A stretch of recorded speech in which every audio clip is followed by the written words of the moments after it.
Merci donc, bien-aimé.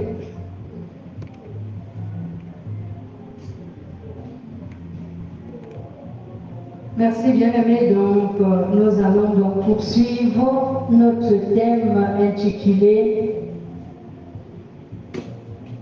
Le royaume de Dieu. Et aujourd'hui, nous parlons de notre quatrième chapitre qui est intitulé La vie dans le royaume de Dieu. La vie dans le royaume de Dieu. Bien-aimé, comment est la vie dans le royaume de Dieu?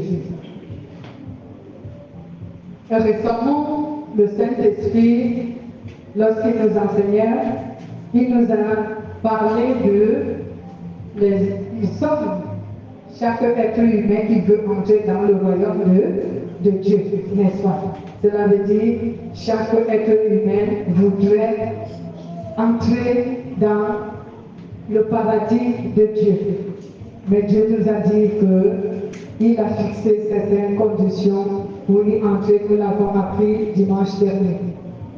Mais comment donc on vivra dans le royaume de Dieu?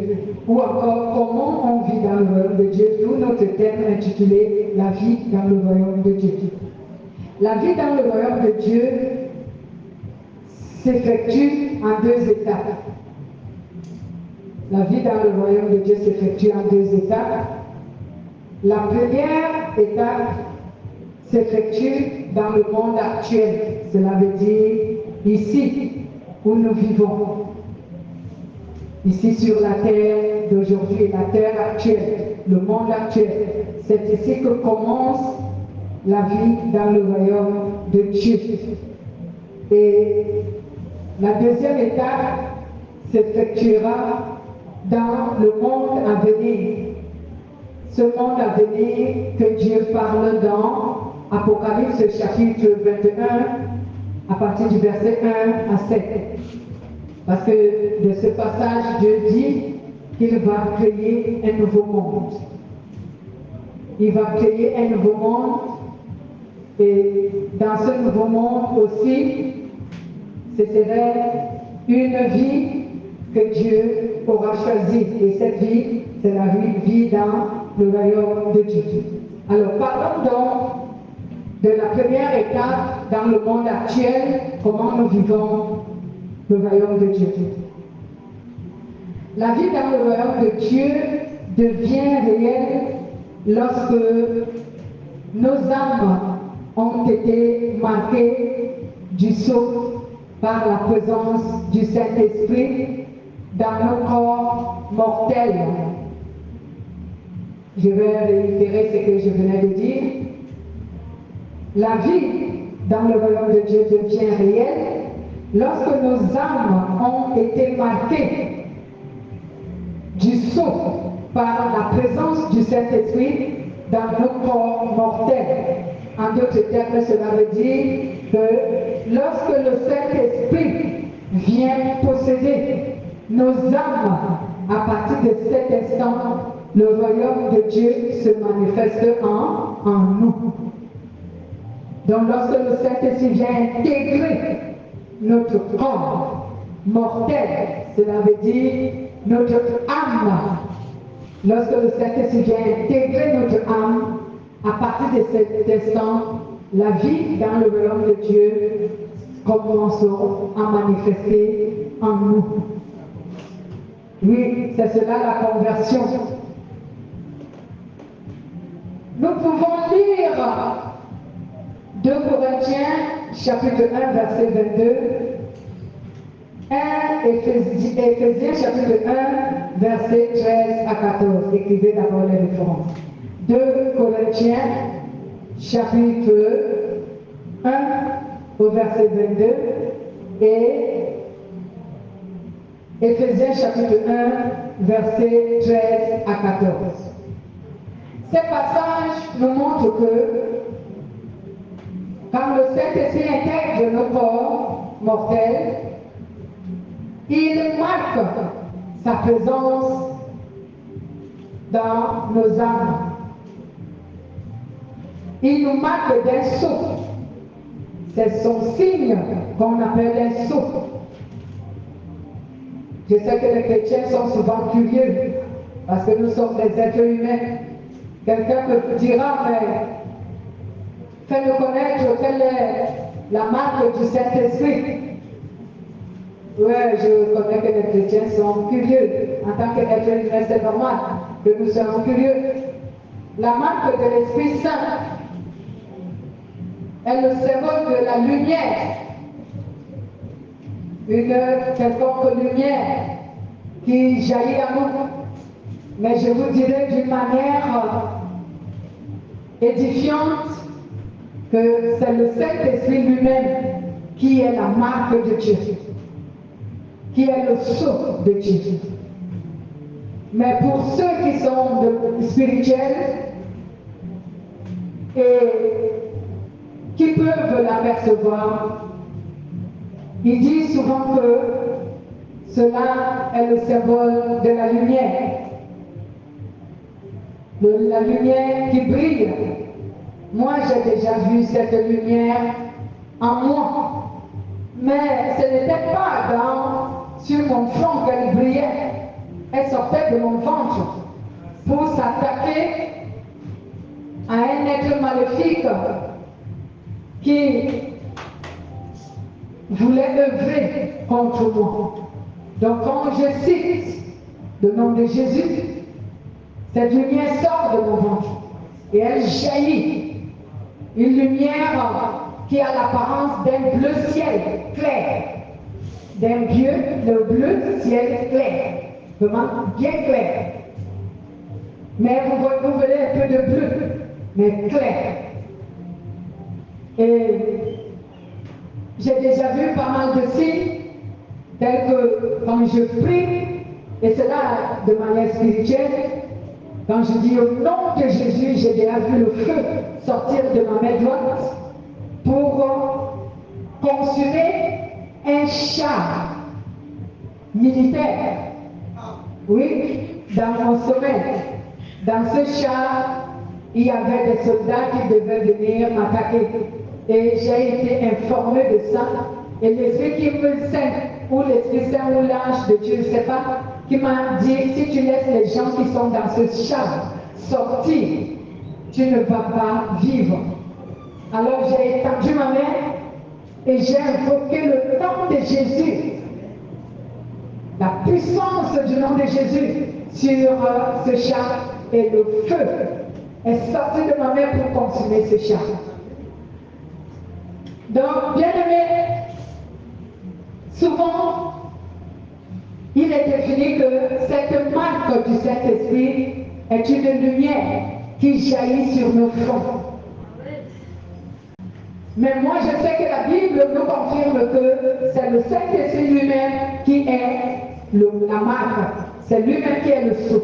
Et comme c'est un esprit, il peut prendre l'apparence de la lumière. Vous savez que les esprits prennent toutes sortes d'apparences. Amen.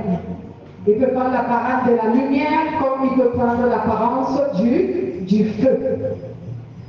Alors, quelqu'un va-t-il nous lire 1 Corinthiens chapitre 2 Corinthiens, je disais, chapitre 1, verset 22. Quelqu'un à la page, je vais lire les écrits. Il nous a aussi marqués de son sceau et il a mis dans nos cœurs les arts de l'esprit.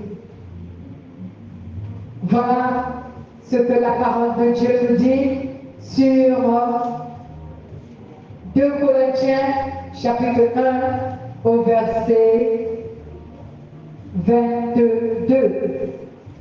Nous voyons donc, bien aimés, Dieu dit qu'il a placé en nous son sceau, n'est-ce pas? Il a placé en nous son sceau. Et ce sceau, c'est ce que nous disons ici, que pour que la vie dans le royaume de Dieu commence en nous, il nous faut avoir ce sceau dans notre âme. Dans notre âme. Pourquoi nous devons avoir ce sceau dans notre âme? C'est parce que c'est notre âme qui sera sauvée. C'est notre âme qui devra vivre dans le royaume de Dieu. C'est notre âme qui va vivre cela. Éphésiens chapitre 1, verset 13 à 14, qui va faire la lecture.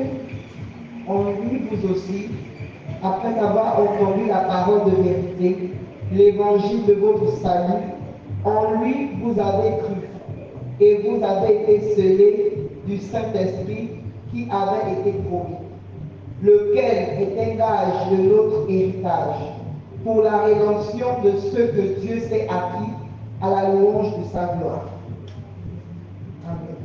Amen. Amen. Oui, bien-aimé, la parole nous dit, et qui constitue le gage de notre héritage en vue de la rédemption de ce que Dieu s'est acquis pour célébrer sa gloire.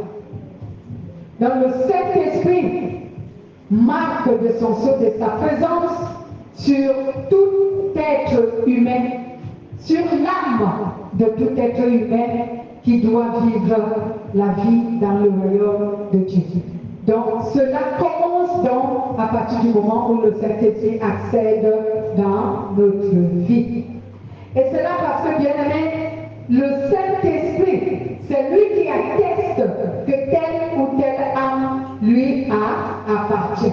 Parce que quelqu'un posera la question, mais pourquoi marquer notre âme du sceau? Pourquoi pas marquer notre corps? Comme je disais, c'est notre âme qui va hériter le royaume de Dieu.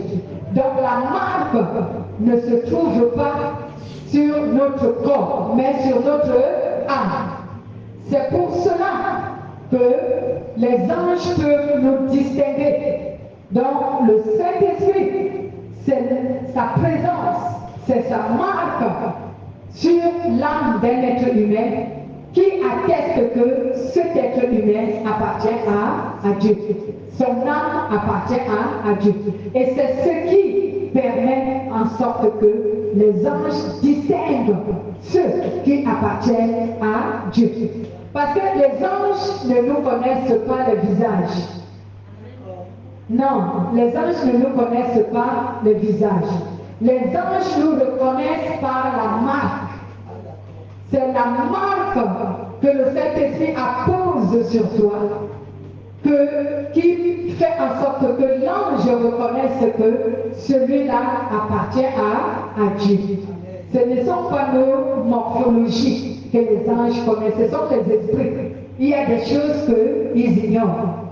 Et même les esprits méchants, les démons, nous reconnaissent à travers la marque. C'est pour cela que j'ai l'habitude de vous dire que les démons, les sorciers, les satanistes, les gens spirituels connaissent qui appartient à Dieu et qui n'appartient pas à Dieu. C'est à travers les marques. Donc lorsqu'une personne a la marque du Saint-Esprit, la marque de Dieu, lui, les esprits méchants ou encore les êtres spirituels, que ce soit les sorciers, les francs-maçons, les occultistes et tout le reste, et ils savent que celui-ci appartient à Dieu à travers la marque de Dieu qui est apposée sur son âme.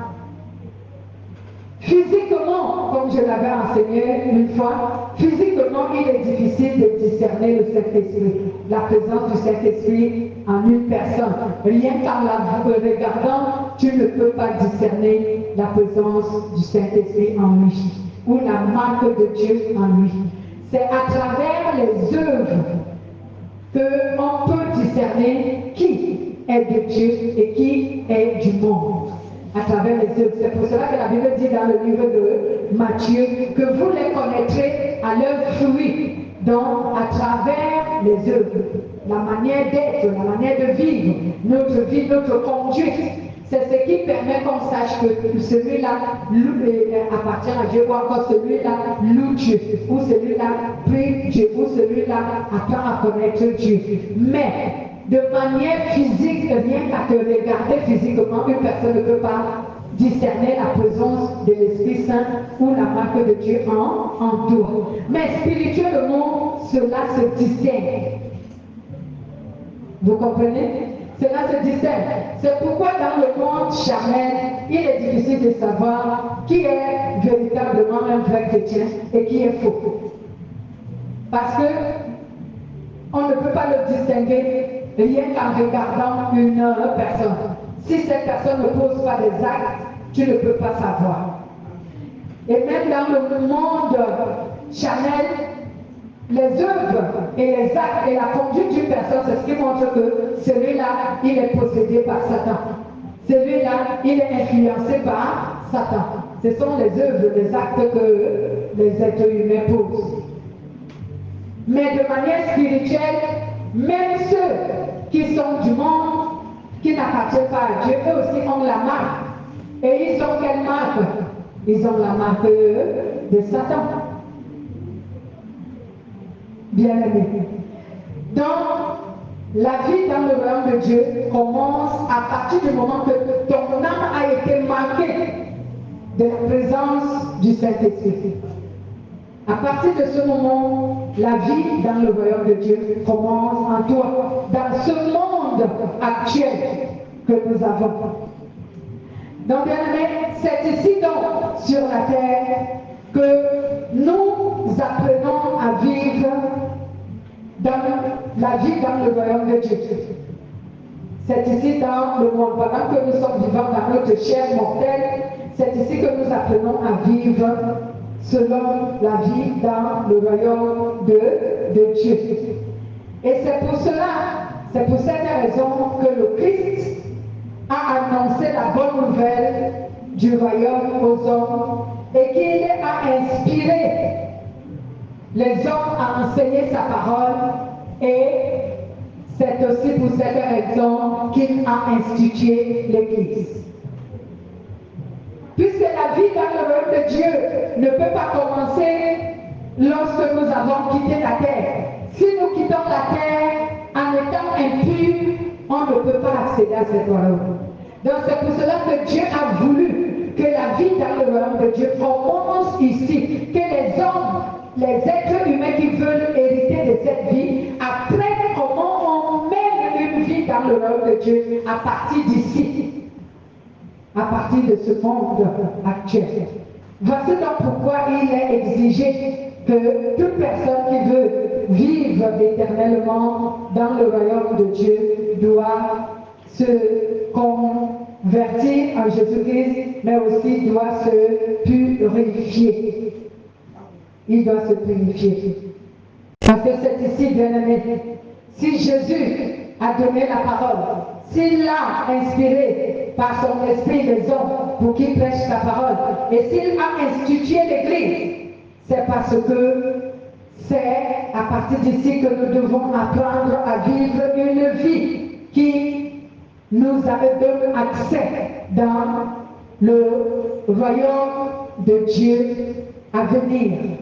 Pas le royaume de Dieu que les hommes parlent comme si c'était un vulgaire royaume, mais le royaume où Dieu, lui seul, sera Dieu et maître de tout être et de toute la création. Donc c'est ici, sur la terre, que nous apprenons à vivre la vie dans le royaume de Dieu. Et c'est pour cela que Jésus-Christ a annoncé la bonne nouvelle aux hommes et qu'il a inspiré par son Esprit Saint aux hommes d'enseigner sa parole et qu'il a institué l'Église afin que celle-ci soit sanctifiée par la parole et qu'elle se purifie de tout péché pour qu'elle soit sainte et sans défaut au jour où elle sera présentée à Dieu. Donc, le royaume de Dieu nous a été donc donné et sa vie nous a été donnée pour que, à partir d'ici, nous sachions comment nous allons vivre dans l'avenir avec Dieu et auprès de Dieu. Et c'est pour cela que Jésus a institué quoi? L'Église.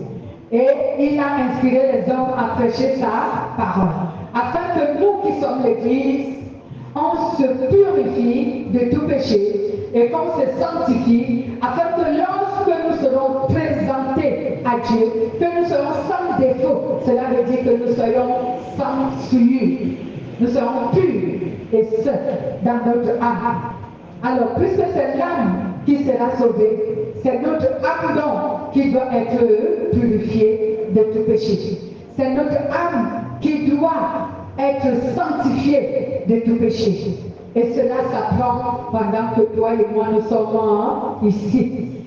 C'est pourquoi on nous dit il n'y a pas de salut après la mort. Il n'y a pas de purgatoire, comme les gens nous disent. Il n'y en a pas de purgatoire. Il n'y a pas de rachat après la mort. Si tu meurs dans la souillure, tu ne mériteras pas le royaume de Dieu. Nous devons donc nous préparer. Lisons Éphésiens chapitre 5, versets 25 à 27. Que nous dit la parole de Dieu? Je vais lire les écrits. Marie, aimez chacun votre femme, comme Christ a aimé l'Église et s'est livré lui-même pour elle, afin de la sanctifier pour l'avoir purifiée par l'eau et la parole, pour faire paître devant lui cette Église glorieuse, sans tache, ni ride, ni rien de semblable, mais saint et sans défaut. Amen. Voilà. Donc, ne t'étonne donc pas que dans la parole de Dieu, le Saint-Esprit veille à te recommander tout le temps de te purifier et de te sanctifier. C'est parce que c'est la vie dans le prochain monde que Dieu, le nouveau monde que Dieu va créer. Parce que dans ce monde, il n'y aura pas d'impureté. Dans ce monde, il n'y aura pas tout ce que nous voyons et vivons ici. Donc, si quelqu'un veut donc accéder à ce royaume, il doit donc apprendre à se sanctifier ici.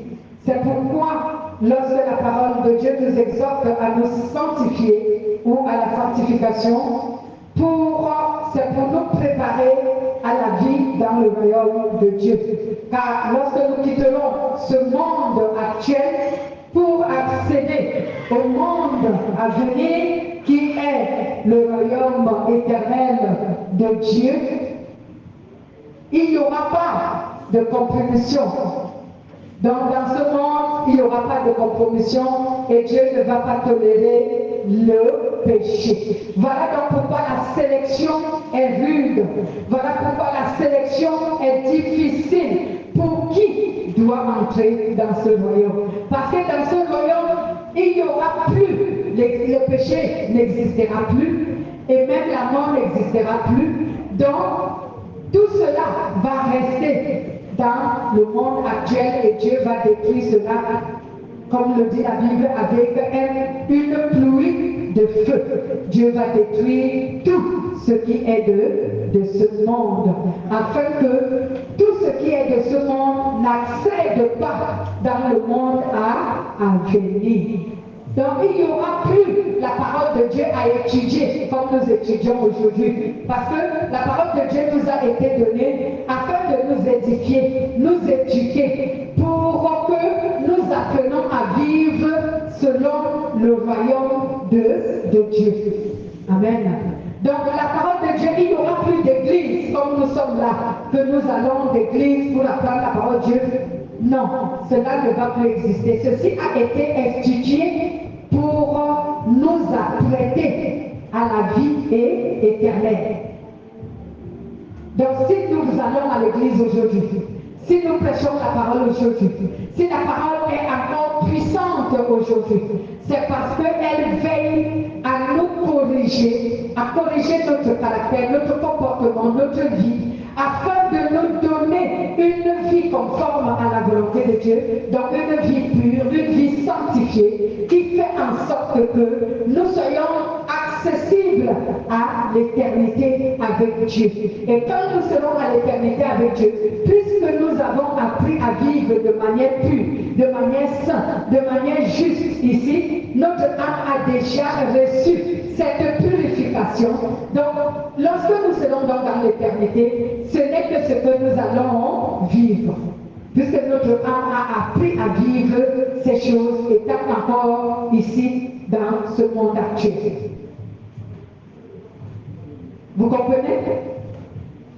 Est-ce que vous comprenez très bien ce que je dis? Amen. Lisons un peu Hébreux, chapitre 12, au verset 3 à 7. Hébreux, chapitre 12, verset 3 à 7. Ceci va t'apprendre combien il faut que tu luttes pour que ton âme apprenne à vivre la vie dans le royaume de Dieu. Il le faut, bien-aimé.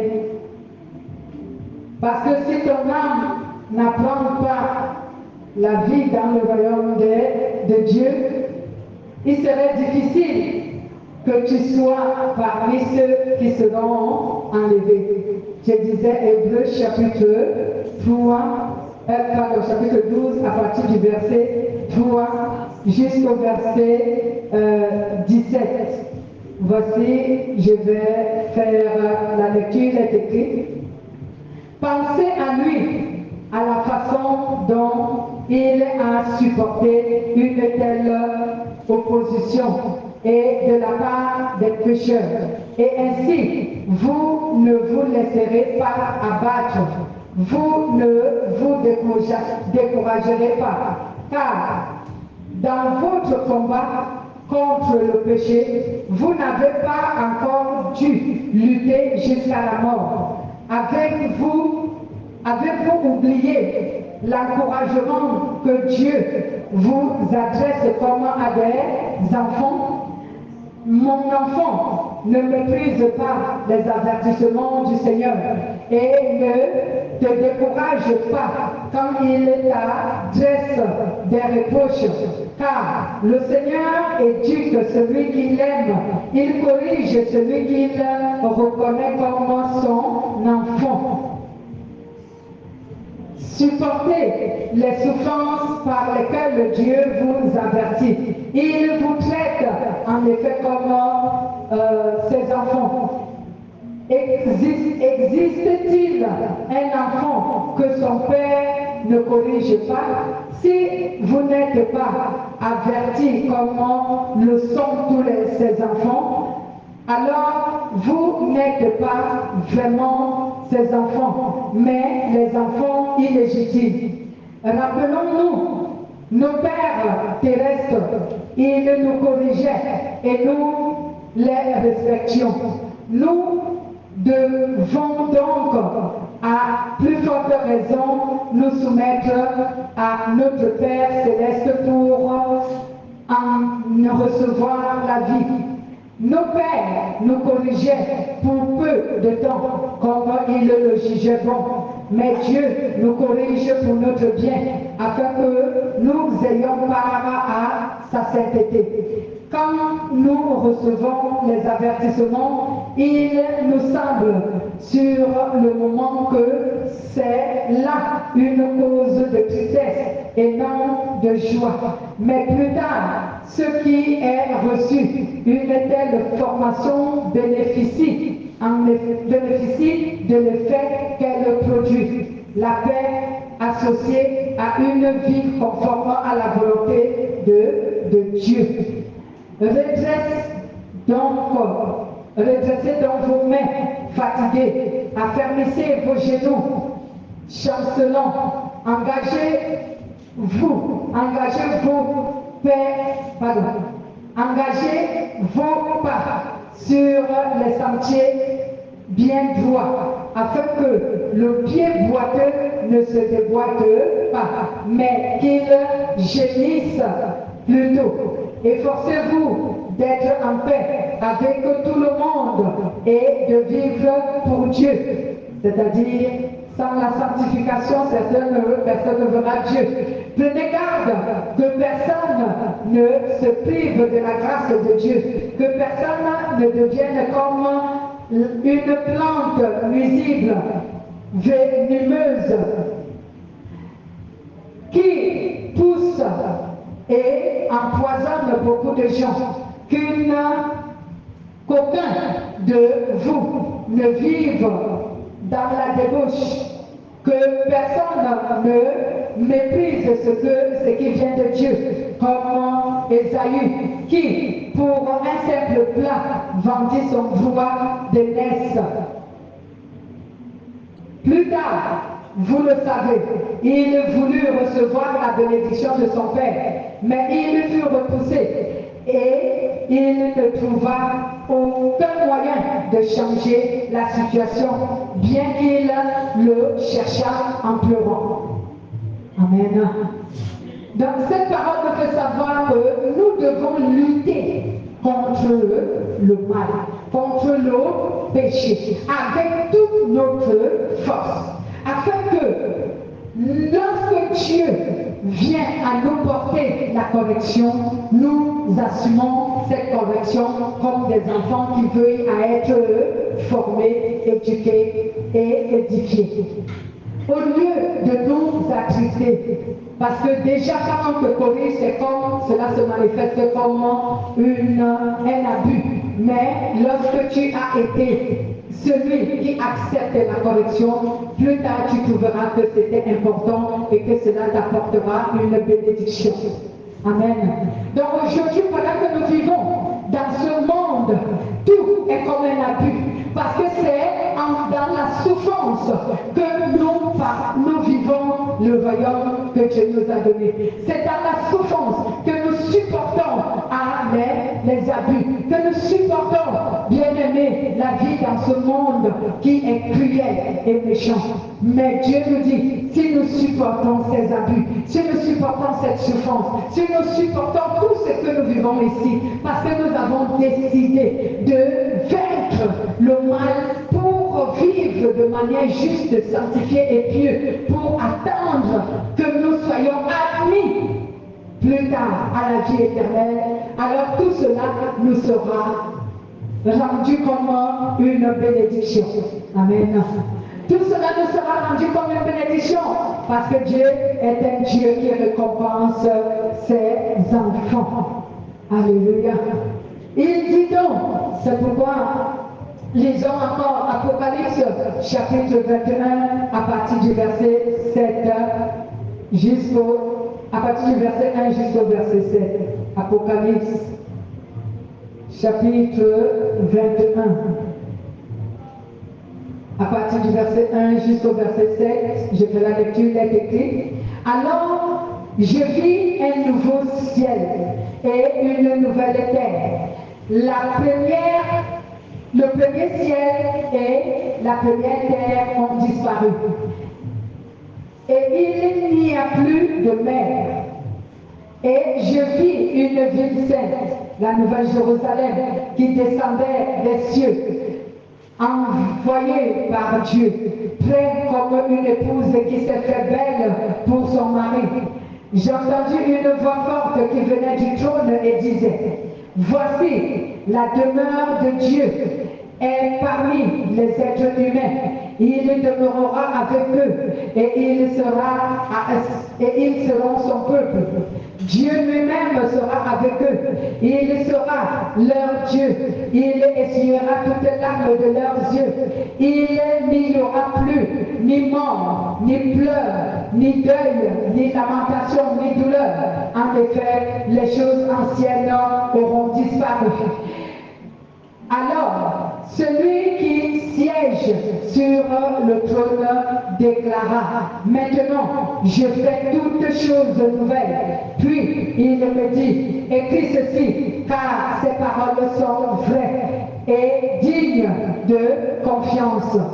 Et il ajouta, qu'en effet, je suis l'alpha et l'oméga, le commencement et la fin. Celui qui a soif, à lui je donnerai à boire gratuitement à la source d'eau de la vie. Quiconque aura emporté la victoire recevra de moi ce ce don. Je serai son Dieu et il sera mon fils. Quant au lâche, aux incrédules, bon, je suis au verset 8, je vais le lire finalement. Quant aux lâches, aux incroyants, aux incrédules, aux êtres abominables, aux meurtriers, à ceux qui vivent dans la débauche, qui pratiquent la magie, aux adorateurs des idoles et à tous les menteurs, leur place est dans le lac de feu flamboyant qui est la seconde mort. Alléluia. Donc, bien aimé, la vie dans le royaume de Dieu. Nous avons vu qu'elle a deux étapes. La première étape, c'est la vie que nous menons actuellement dans ce monde. Mais cela commence dans la vie d'un être humain lorsque cet être humain reçoit le Saint-Esprit, le sceau que le Saint-Esprit appose sur son âme. Et maintenant, quand nous quittons ce monde et que nous partons dans le royaume éternel de Dieu, cela veut dire lorsque l'enlèvement de l'Église aura été fait et que la fin des temps a été accomplie comme nous avons appris. Lorsque nous avons parlé de notre thème, la fin des temps, nous avons dit que la fin des temps ne va pas se produire en un instant, comme tout simplement à l'enlèvement. Non, mais ça commence par l'enlèvement. La fin des temps commence par l'enlèvement, suivi des 7 années de tribulation, pendant que les élus de Dieu qui sont enlevés vivront 1000 ans dans le royaume de Dieu. Il y aura donc 7 années de tribulation pour ceux qui seront restés. Après, Dieu va venir juger, encore établir un règne où il va vivre sur la terre au milieu des hommes. Et après cela commencera donc le jugement dernier. Et quand le jugement dernier aura été accompli, à partir de ce moment, le règne éternel de Dieu va commencer. J'ai expliqué ça pour que vous compreniez ce que je voudrais dire.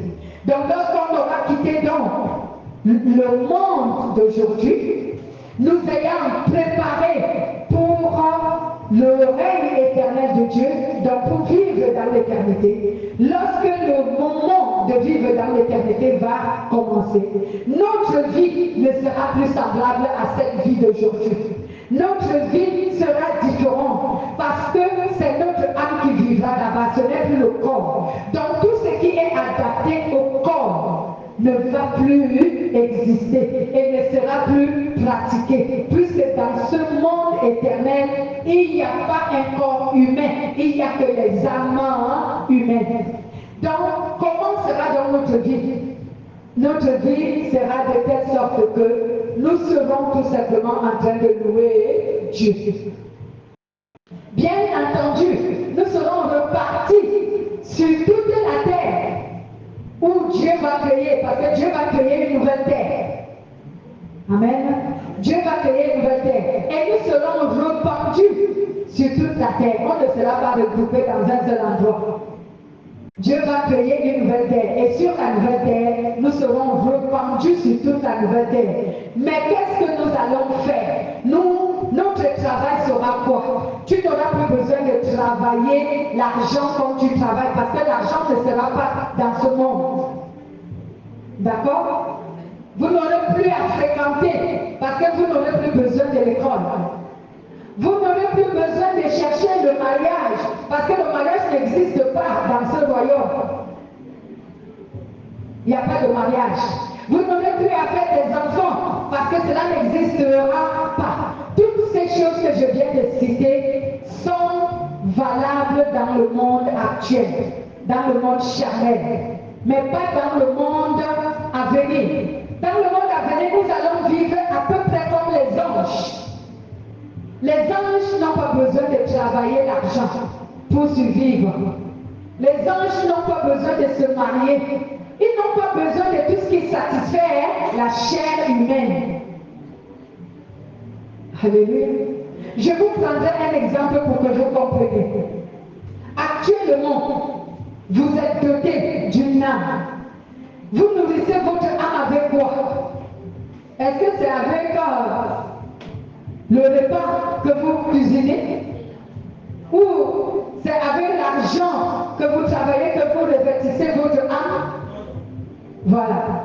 Donc l'âme n'a pas besoin de la nourriture, elle n'a pas besoin de vêtements, elle n'a pas besoin de mariage, elle n'a pas besoin des enfants, elle n'a pas besoin de tout ça. Parce que l'âme est un esprit. Donc notre vie dans l'éternité sera semblable comme la vie des anges. Et à une seule chose que nous, on ne sera pas au service de Dieu auprès des hommes comme les anges, parce que eux, ils viennent nous aider quand Dieu les envoie. Nous, on sera seulement en train de louer Dieu. Amen. Donc partout où nous serons là pour louer Dieu. Et dans cette adoration, Dieu sera au milieu de nous. La Bible déclare qu'il siégera au milieu de nous. Nous l'avons lu. Que Dieu va siéger au milieu de nous. Cela voudrait dire que, puisque ce sont les âmes qui vivront, lorsque tu auras envie de voir Dieu, tu pourras le voir. Il suffit que tu aies l'envie de le voir et tu le vois. Amen. Oui, puisque ça c'est la vie en esprit. Ce n'est pas la vie charnelle. Tu veux lui parler, tu vas lui parler. Aujourd'hui, Dieu nous parle. Il a dit qu'il nous parle par des songes. Il nous parle dans les visions. Il nous parle à travers les êtres humains. Et il nous parle audiblement. Il nous parle à travers sa parole. Mais à ce moment-là, Dieu n'aura plus d'intermédiaire, puisque nous serons devenus semblables à Dieu. Dites Amen. Nous serons devenus semblables à Dieu, hermétiquement semblables à Dieu. Puisque même aujourd'hui que nous portons en nous l'Esprit de Dieu, nous sommes semblables à Dieu. Mais à une différence que nous sommes encore dans notre enveloppe charnelle, c'est-à-dire le corps qui ne plaît pas à Dieu. Mais à ce moment-là, le corps ne sera plus. Il n'y aura que notre âme, que nous aurons sanctifié. On aura déjà sanctifié à partir d'ici. Donc notre âme aussi sera maintenant semblable à Dieu. Donc lorsque notre âme voudra voir Dieu, il le verra. Lorsqu'elle voudra parler à Dieu, elle parlera à Dieu. Parce que nous serons avec Dieu, connectés avec Dieu, et il sera avec nous. Alléluia. Tu n'auras plus besoin d'un intermédiaire, d'aller voir quelqu'un, je veux parler à Dieu. Non. Dès que tu émettras la pensée de parler à Dieu, tu pourras lui parler. Lorsque tu auras la pensée de le voir et mettras cette pensée, tu le verras. Alléluia. Exactement. Ceux qui sont habitués aux consultations prophétiques, aux mensonges que les racontent les gens, ils seront déçus. Et d'abord, ils ne seront pas enlevés. Puisque si tu ne te prépares pas aujourd'hui à te sanctifier pour accéder à l'éternité, tu ne seras pas enlevé. Les prophéties ne sanctifient pas quelqu'un. Alléluia. Les prophéties ne sanctifient pas quelqu'un. Les visions, ça ne sanctifie pas quelqu'un. Les chasser les démons, ça ne sanctifie personne. C'est la parole de Dieu qui sanctifie lorsqu'on la met en pratique. C'est elle qui sanctifie. Donc je t'exhorte, et la parole t'exhorte aujourd'hui, pendant que tu es vivant. Tourne le dos au monde et regarde à Jésus. Fais ta volonté, sanctifie ton âme, afin que lorsque le Seigneur apparaîtra, tu sois enlevé avec lui. La vie dans ce monde, elle est flatteuse. La vie dans ce monde, elle est tellement mielleuse que si tu t'adonnes à la vie dans ce monde, tu ne vas pas hériter la vie éternelle. Jésus lui-même il a dit que celui qui aime le monde ne peut pas être agréable à Dieu. Détournez-vous de la vie dans ce monde. Détournez-vous. Parce que tout ce qui est dans ce monde a été créé, fabriqué, excusez-moi. Tout ce qui est dans ce monde a été fabriqué par Satan pour séduire les êtres humains, afin qu'ils s'éloignent de Dieu. Mais les gens ne le savent pas. Amen. Quand quelqu'un est là, il caresse sa chair. Il mange, il boit, il raconte n'importe quoi. Il dit qu'il a une vie heureuse et paisible. Mais Dieu nous dit qu'au jour de son avènement, il y aura des pleurs et des grincements dedans. Parce que c'est en ce jour-là que les gens vont réaliser que tout ce qui était dit par certains pasteurs qui disent la vérité était vrai. Ce jour-là, il y aura des regrets, mais des regrets qui n'auront pas de solution. Quelqu'un m'a demandé mais vous avez parlé dans l'un de vos enseignements de la fin des temps la deuxième partie de l'enlèvement. Je lui ai dit que c'est la parole qui en parle. Mais vous êtes sûr qu'il y aura un deuxième tour de l'enlèvement? Parce que les 7 années de tribulation, on ne parle pas de 7 semaines. On ne parle pas de 7 jours. On ne parle pas de 7 mois, on parle de 7 années de tribulation. Quelle est la personne qui va résister à cette tribulation? Personne ne va résister. Personne ne va résister parce qu'on te dira, si tu n'as pas la marque de Satan, tu n'as pas le droit d'acheter quoi que ce soit. Si tu n'as pas la marque de Satan, on ne peut pas te donner le travail. Si tu n'as pas la marque de Satan, tu ne peux rien obtenir pour ta vie et pour ta survie. Alors, qu'est-ce qui va se passer? Tu seras obligé, ceux qui vont rester seront obligés de prendre la marque de Satan pour manger, pour boire, pour se soigner, pour avoir là où habiter. Parce qu'il y aura la persécution pour les chrétiens qui vont rester.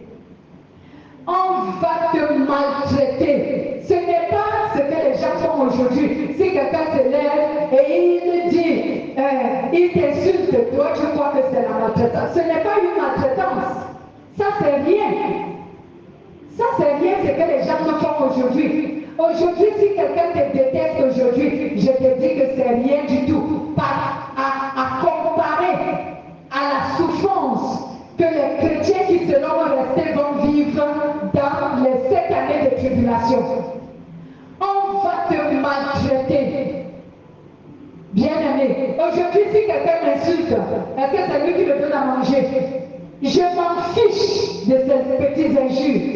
À la rigueur même, j'ai pitié de lui. Parce que je vois que c'est un perdu, c'est un malheureux, c'est un aveugle, c'est un maudit. Donc j'ai pitié de lui. Je ne peux même pas me fâcher contre une telle personne. Parce que c'est une personne maudite.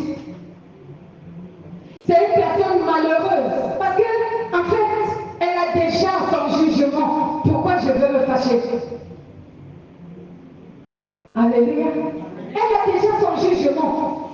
Donc, les injures que quelqu'un peut te dire, donner aujourd'hui, ou les paroles mauvaises que quelqu'un peut déclarer contre toi aujourd'hui, ou ce que quelqu'un peut faire contre toi aujourd'hui, je te dis que cette souffrance n'est pas à comparer.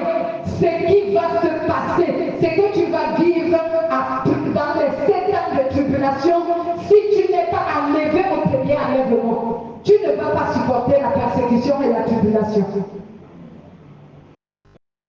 Alléluia. Tu ne vas pas supporter. C'est pourquoi je vous exhorte à supporter ce qu'il y a aujourd'hui. Supporter la haine des hommes aujourd'hui parce qu'elle n'a aucune valeur. Elle n'a aucun pouvoir. Supporter les injures aujourd'hui. Supporter la persécution aujourd'hui. Ces persécutions sont nulles et non avenues. Ça ne change pas ta vie. Tu manges, tu bois. Dieu est avec toi. Donc ce que la personne fait contre toi est sans effet. Cela n'aboutit à rien. Au contraire, il est en train de perdre son temps pour rien. Mais si tu restes, si tu n'es pas dans le premier enlèvement, si tu restes en tant que chrétien, je t'assure que la souffrance que tu vas vivre pendant les 7 années de tribulation, tu ne peux pas, aucun être humain ne peut supporter cette souffrance. Amen. Aucun être supporter. Aucun. C'est pourquoi aujourd'hui, efforce-toi. Efforce-toi, même si la vie est contraire à ce que tu aimerais, même si la vie se manifeste contrairement à ce que tu voudrais, mais supporte. Amen. Supporte. Il faut supporter. C'est pourquoi Jésus a dit dans sa parole, il a dit que celui qui aimerait la vie dans ce monde, plus qu'il aime Jésus, il n'est pas digne d'entrer dans l'éternité de Dieu. Donc si tu aimes la vie dans ce monde, tu apprécies tellement les choses dans ce monde, tu n'es pas celui qui peut accéder à la vie éternelle. Tu n'iras pas là-bas, bien-aimé, tu vas rester dans le monde. Et la souffrance que tu vas subir pendant les 7 ans, je ne suis pas certain que tu vas éviter la vie éternelle. C'est pourquoi je sais qu'il n'y aura pas un deuxième enlèvement. Parce que tellement les gens vont souffrir qu'ils ne vont pas supporter, ils vont céder, ils vont accepter qu'on leur donne la marque du diable. Ils ne vont pas supporter. Alléluia. Et regardez seulement aujourd'hui comment nous les êtres humains nous sommes. Dès que Dieu s'attarde à te donner quelque chose, regarde comment tu deviens triste. Dès que quelqu'un te fait du mal, regarde comment tu deviens triste. Regarde comment tu te fâches. Mais là-bas on te dit que ce serait 10 fois ou 1 million de fois pire. Ce serait cruel. Donc bien-aimé, s'il te plaît, fais des efforts. Pense à la parole que je t'ai dit ce matin. Toutefois que la souffrance se présentera à toi, peu importe le domaine, peu importe la manière, peu importe la façon dont la souffrance va manifester dans ta vie, ne te laisse pas avoir, ne cède pas à la tentation, à la séduction du péché. Calme-toi et laisse Dieu intervenir.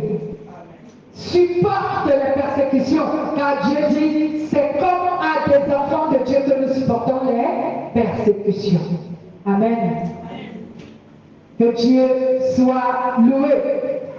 Donc sache que dans le monde à venir, tu n'auras plus à vivre une vie comme celle d'aujourd'hui, comme celle dans le monde actuel.